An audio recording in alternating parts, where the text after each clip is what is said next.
Solomon had many sides. He was a conflicted man. He had many loves and many pursuits. This is a man who built God's house. He was a man of peace. You remember last week with David, right? David loved the Lord. He was passionate for God's presence. He brought the Ark of the Covenant into Jerusalem, not as a good luck charm, but because he longed for the presence of God. And David, later on in his life, had a heart to build God a house. For David had built a beautiful, lovely palace, ornate palace for himself in his capital city. And yet the Lord lived in a tent. And David chastised his own heart. How can I live in such a beautiful place while God lives in the boondocks? And so he longed to build God a temple. God said to David, "You have a great heart, yet your hands are covered in blood because of your many battles. So your son, a man of peace, will build the temple in your place." And so Solomon, his name means peace, man of peace. You can even hear in the name the very word shalom, right? Shalom, shalom, right? This word of peace, the peace of Israel is shalom. And Solomon is this man of peace. So he got to build God's temple.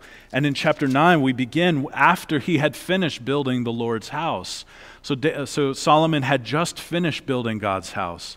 He had offered this prayer of consecration. What a heart for God in his prayer of consecration of the temple. And Solomon sacrificed to the Lord in chapter 8, verse 62, 22,000 oxen, 120,000 sheep. He is zealous for the Lord. He loves the Lord, and God appears to him. We read in chapter 11, Nancy read for us, that God had appeared to Solomon twice. How many times has the Lord appeared to you? Right? So Solomon had this relationship with God where God is speaking face to face with this man and audibly speaking to Solomon, not through the mediator of a prophet, but directly as a man talks to another man, the way that God talked to Moses, the way that God spoke with his father David. And so Solomon has that side of his life. Solomon chapter 11 also has another love, or might we say many loves. And as Nancy was reading, she was giggling because why? Yeah, this man, right?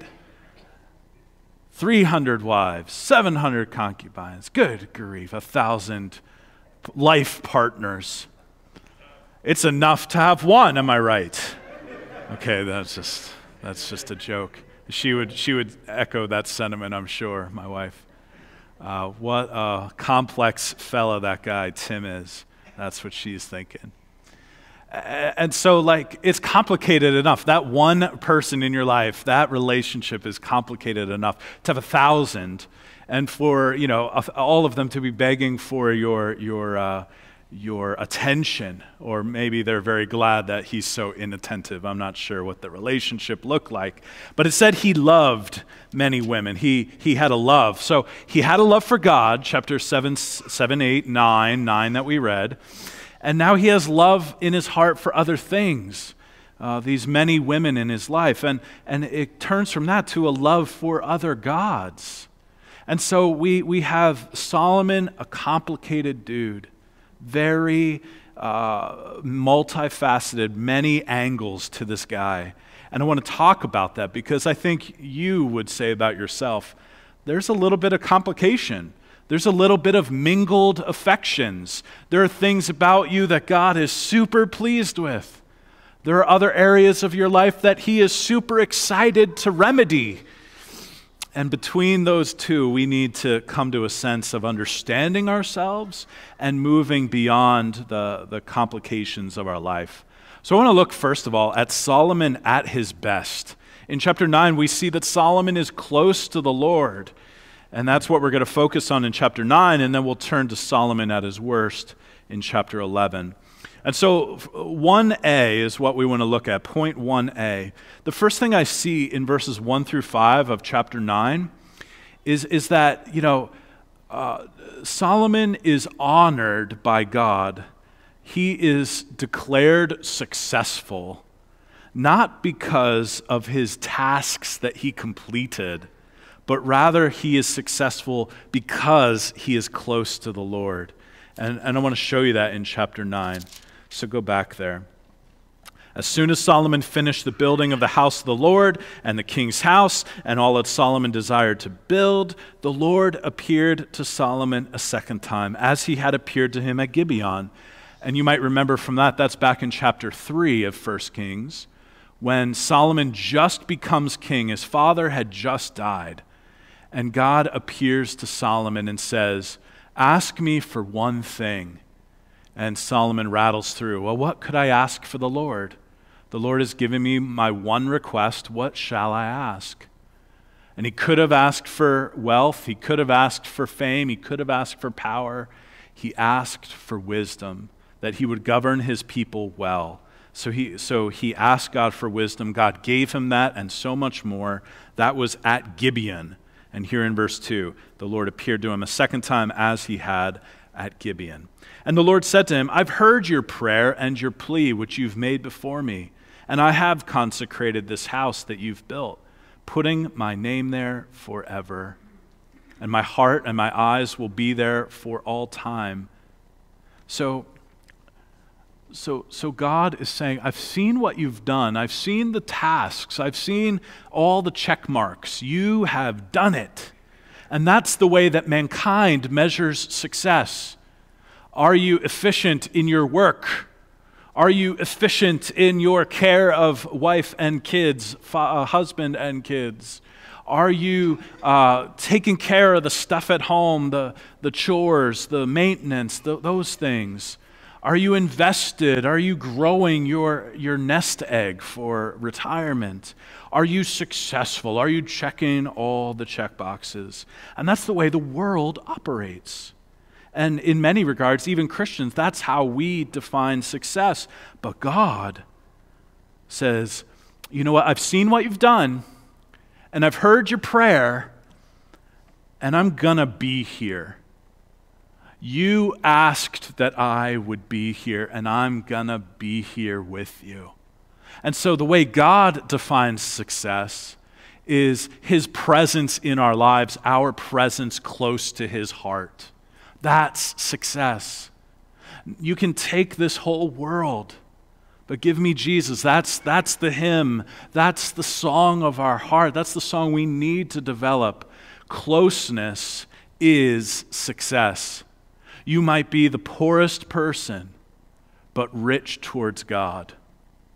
And you might be the richest person, but poor towards God.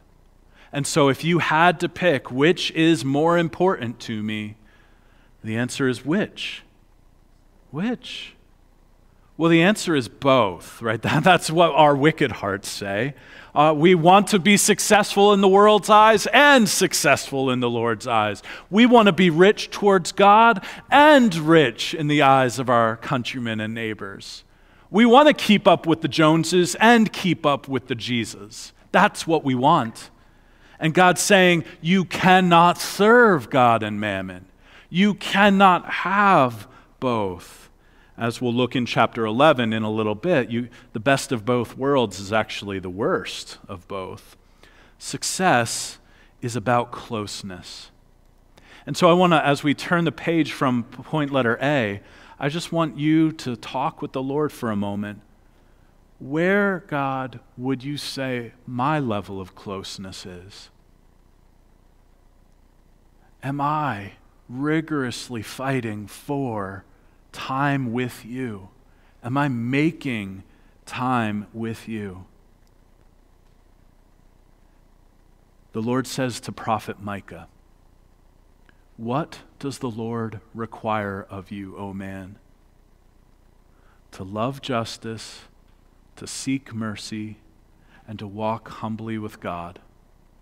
To do the things in life that are motivated by a closeness to the Lord, because the Lord loves mercy. The Lord pursues justice. And so if we're walking humbly with God, we're doing things that God does. We're not checking check boxes and attaining successes the way the world does. We're walking humbly with God. We're sitting at Christ's feet. Remember the story of Mary and Martha? Right? Martha is checking check boxes. She's fulfilling tasks. She's preparing the meal for the family, for Jesus and his disciples. And she's upset. Why? Do you remember? She's upset because it's all taking too long. No. Why is she upset? Because Mary, her sister, wasn't helping. Mary, her sister, wasn't helping. And what does Jesus say to frazzled old Martha? Well, I don't know how old she was. Poor Martha, poor. She was frazzled, right? He says, your sister Mary has chosen the better portion. So if you had to choose busyness, success, tasks, check marks, or you had to pick time sitting at the Master's feet, walking humbly in his steps, which are you going to rather? Because we're either going to choose Martha lifestyle or Mary lifestyle. And Jesus says Mary chose the better portion. So we press on. Letter B. God appears to Solomon the second time, and he speaks to Solomon with both comfort and encouragement, as well as challenge and direction. All right? There's going to come a time when you're going to be challenged by the world, and you're going to be tempted to not stick close to me. Brothers, sisters, is this true? No matter the mountain peak experience that you've had, this moment of closeness with the Lord, there are going to be valleys, there are going to be plateaus, there are going to be dry spells with the Lord. And there's going to be times of challenge. The enemy doesn't want you close to the Lord. And so God is warning Solomon, when those moments of decision come, you better stick close. You better keep close to me. And I think a lot of us are saying this idea that, man, if God just appeared, if I could visibly or audibly meet with the Lord, I would be closer. I would be so close. I would stay close if he just gave me a moment of delight, a moment of experience. Isn't that what Philip said in the upper room as Jesus is talking about, in my Father's house are many mansions? And Philip says, show us the Father. That'll be enough, Jesus. Show us the Father. And Jesus, of course, says, if you've seen me, you've seen the Father. But Philip wanted that moment of glory, that experience of bliss, as Solomon here is talking with, seeing the Lord. The Lord appeared to him. And Solomon is walking with the Lord and speaking with the Lord. And a lot of us are saying, if I just had that Solomon moment, he had two. Just give me one, Lord, and I'll stick close to you. Here's what I observe from chapter 9. What I observe is that Solomon had that moment of experience, that moment of appearance. Did he stay close to the Lord? Well, what did we read in chapter 11? Did he stay close to the Lord?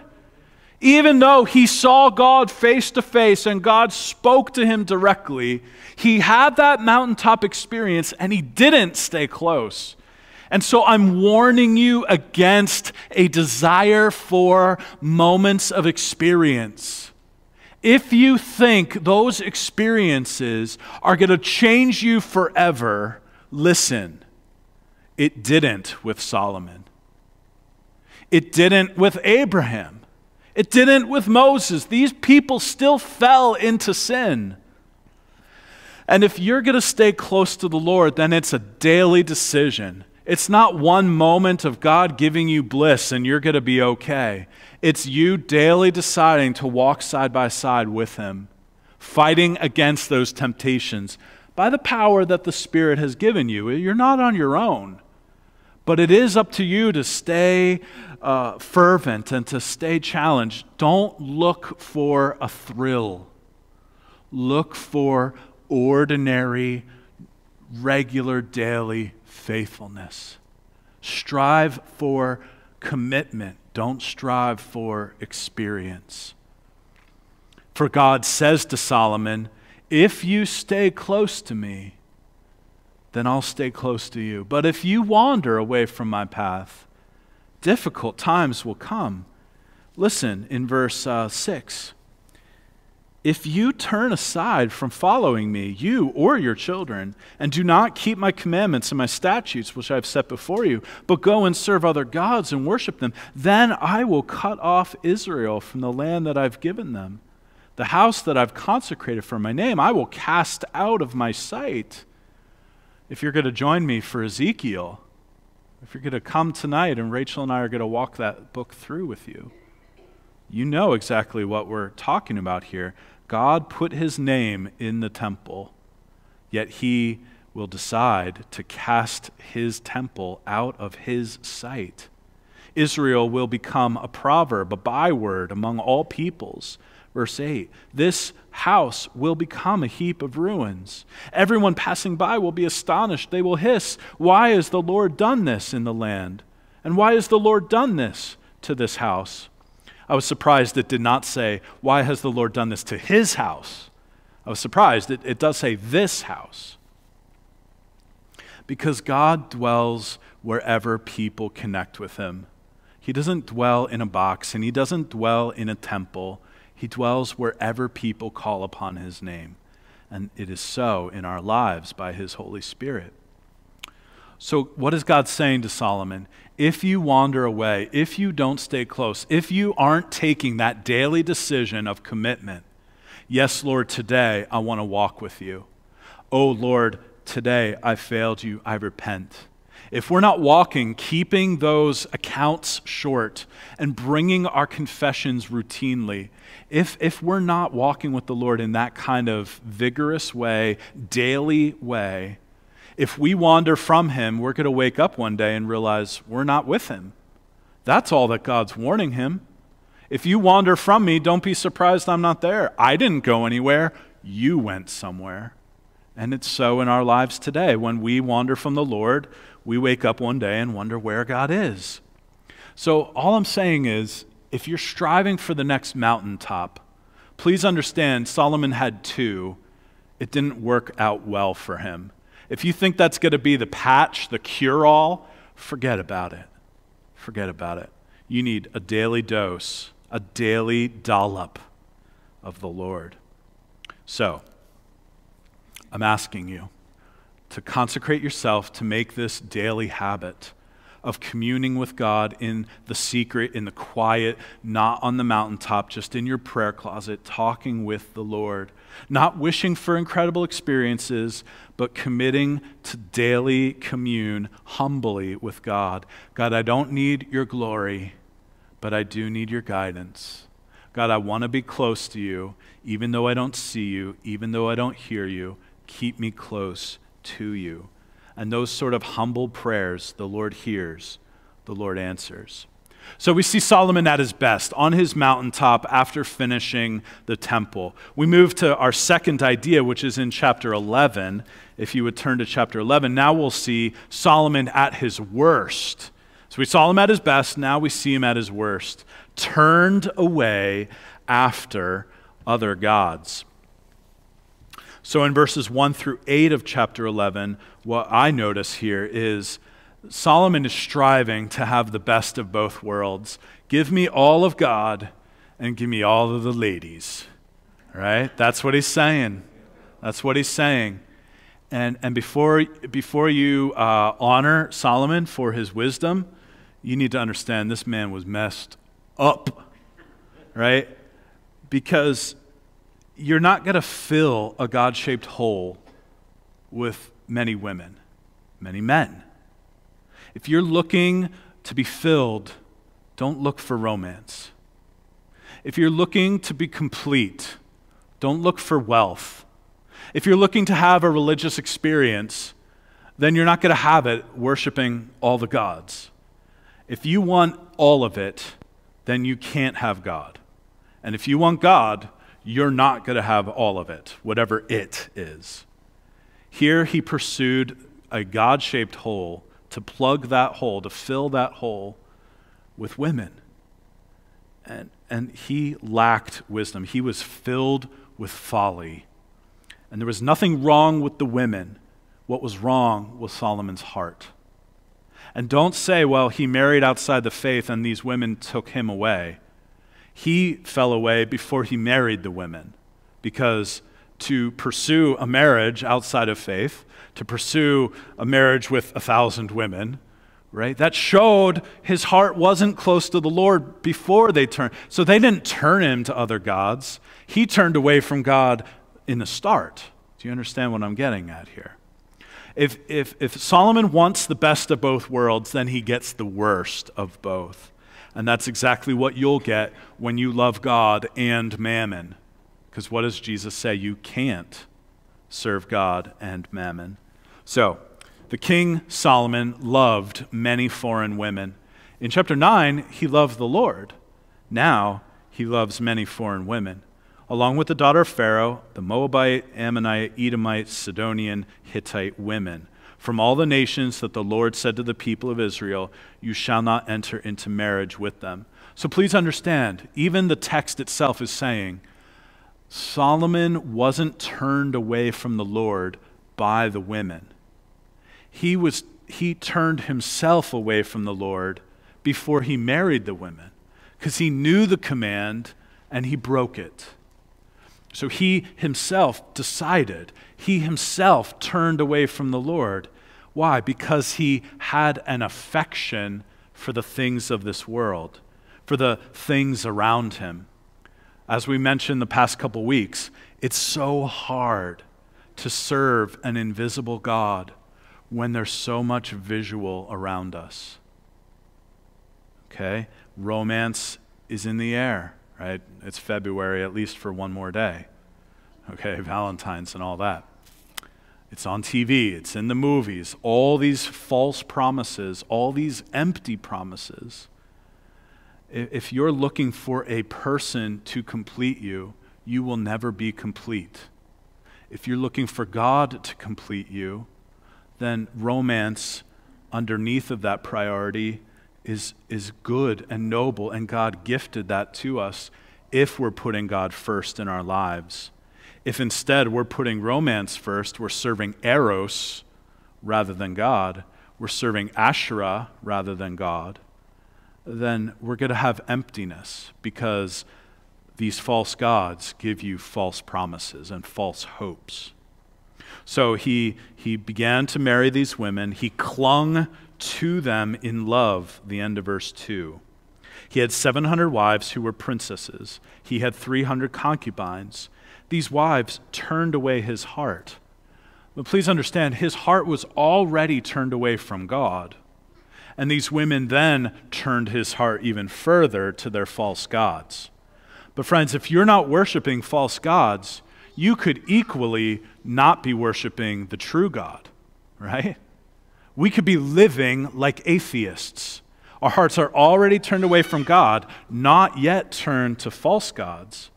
But the problem that God has isn't that we love false gods. The problem is that we don't love the true God. And so Solomon was already turned. They turned him further. And we shouldn't yell at them. We should yell at him. He should have kept his heart close to the Lord. All right, Solomon, when he was old, his wives turned his heart away, verse 4, after other gods. His heart was not truly holy, true to the Lord his God, as his heart of his father David was. So Solomon went after Asheroth, the goddess of the Sidonians, and to Milcom, the abomination of the Ammonites. And later on in verse 7, to Molech, the god of the Ammonites, to Chemosh, the abomination of Moab. So he's worshiping the gods of his foreign wives, which I just want to invite us to think about our marriages. You know, I don't think your husband worships Chemosh. And husbands, I don't think your wife worships Asheroth. But I think it's very easy for our affections to turn to empty things. Maybe you're worshiping your 401k. Maybe you're worshiping your wallet or the lack therein. Maybe you're worshiping the next fun experience, the next vacation. You dream about it, you think about it, you eat about it, you're always talking about it.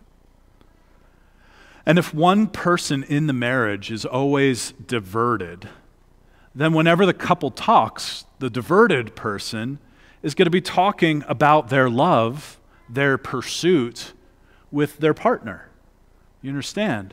And so even in a Christian couple, both love the Lord Jesus. If one takes their eyes off of Jesus, if they're not fixing their eyes on Jesus, they're fixing their eyes on something else, that begins to interact in the marriage. And very quickly, both could be falling into that thing. And so it's really up to each partner at all times to be pulling people towards the right thing, to relentlessly pursue Christ and to pull the other one closer to Christ, right? I talk to different couples at different times, and one might feel like, I'm always the one doing all the heavy lifting with all the God stuff. And I'm more mature in my faith than my partner, and I'm always pulling them with me. And friend, I just got to say, that's not always true. That might be your perspective at the moment. In a Christian marriage, often one's more mature at other times and the other's immature at other times, and we're pulling each other towards Christ. If marriage is a triangle, God's at the top, both partners.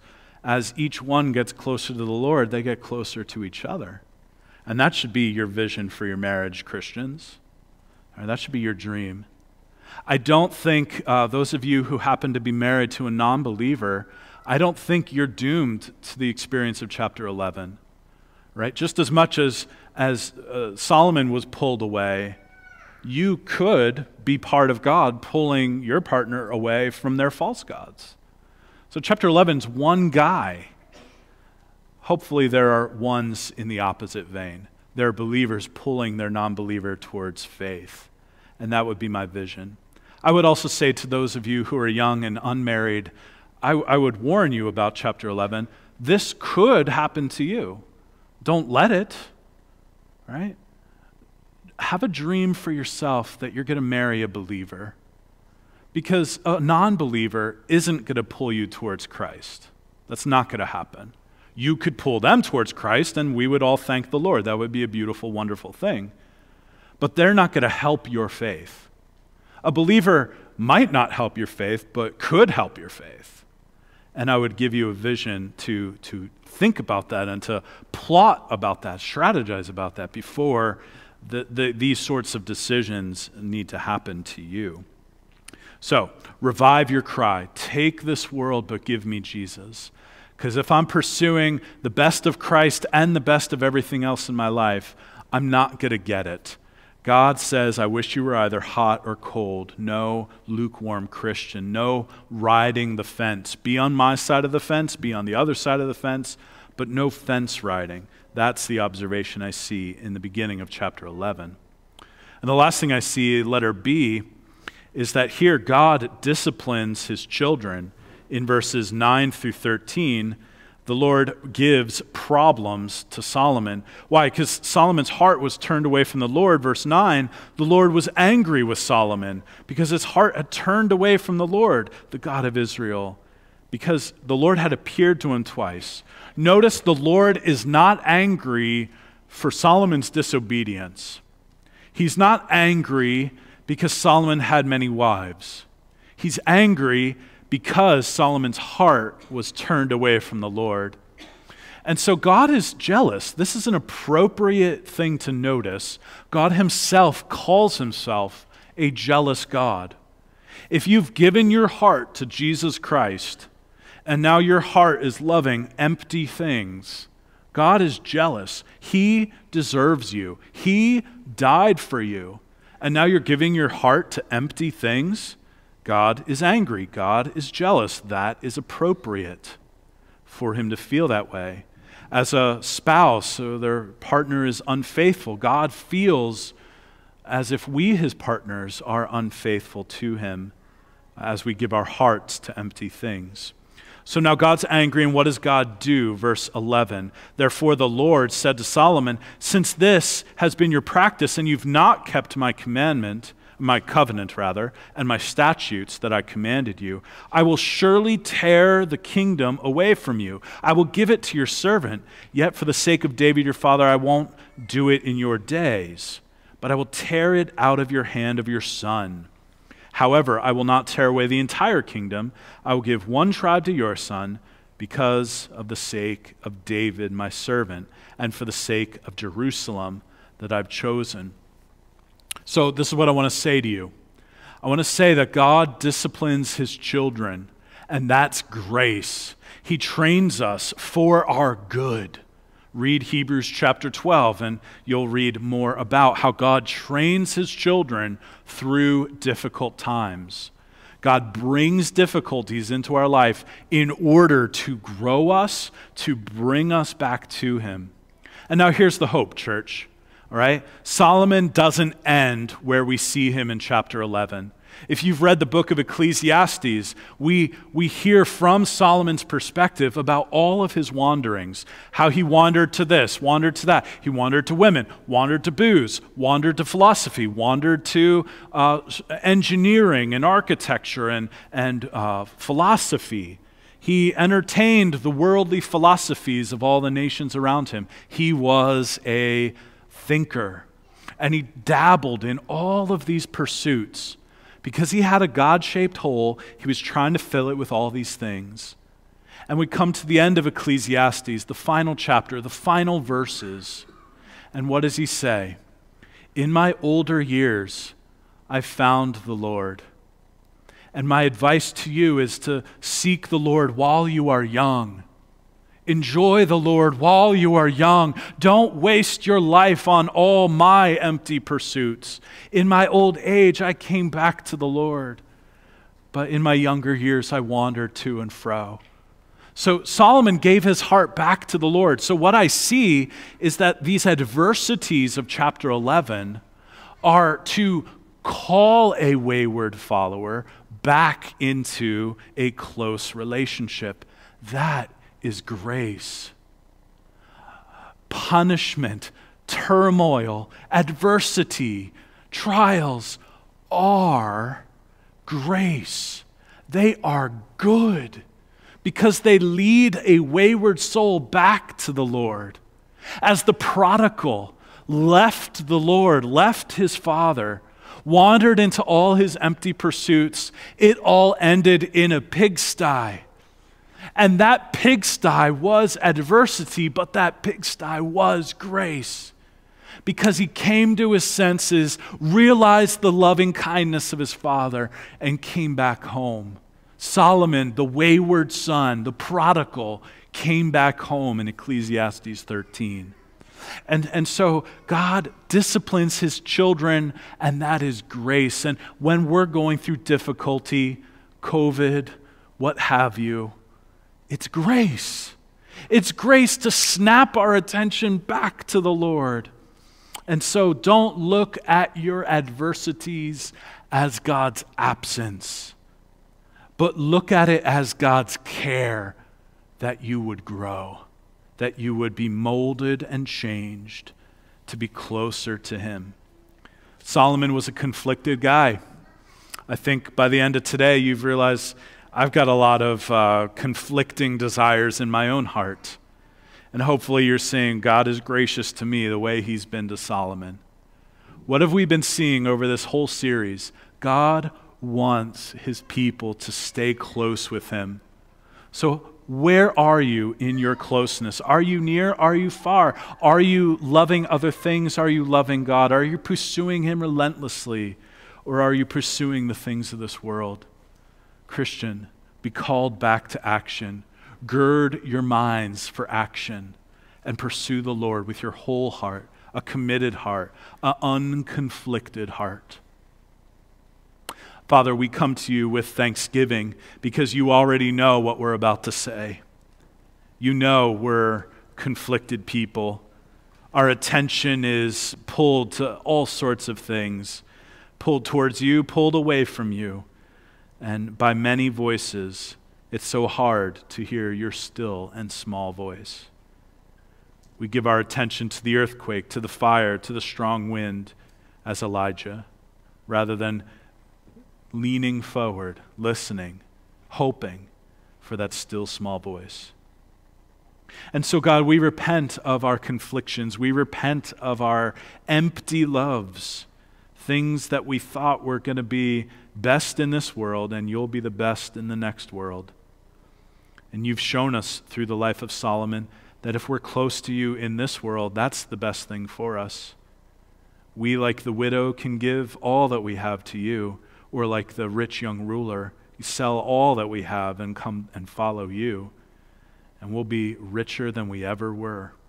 We'll be more fulfilled than we ever were when we give up our love affair with this broken, fallen, dying world. For the things of this world are passing away. And so teach us to abandon our love affair with this place. And teach us to pursue you relentlessly. Holy Spirit, you reside in each believer. Beat a new drum within our soul. Help us to keep pace with you, as Galatians teaches us, to keep in step with the Spirit. I pray for any man or woman, any young person here this morning that doesn't yet have a relationship with God. They don't yet have God close to them because they've never asked for God's forgiveness.